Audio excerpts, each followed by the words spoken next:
Hello everyone, I welcome you all in today's video. I'll be showing you how to rotate our MacBook screen into 90 degrees in just a few steps. Okay, so let's get started. So guys, you know, our screen is a landscape and it is not a portrait.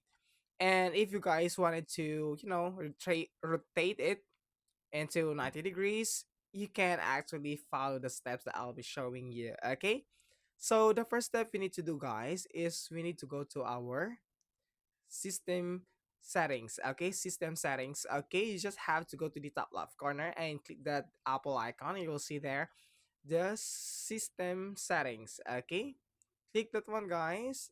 Okay, and you just have to go to displays on the sidebar. You can look for it on the sidebar. Okay, this one. And in here, guys, as you can see on my screen, guys, I don't have the option here that is, about the rotation on our MacBook on or into 90 degrees.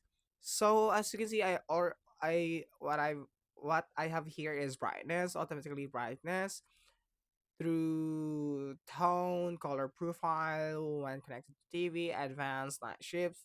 So guys, on my MacBook, guys, it is not compatible. So I don't have that settings or system that is built in onto this MacBook. Okay, so maybe it will work out on your end, but for me it doesn't. So I hope you enjoy and learn from these quick tutorials, and please don't forget to like and subscribe for more quick tutorials on MacBook. Thank you.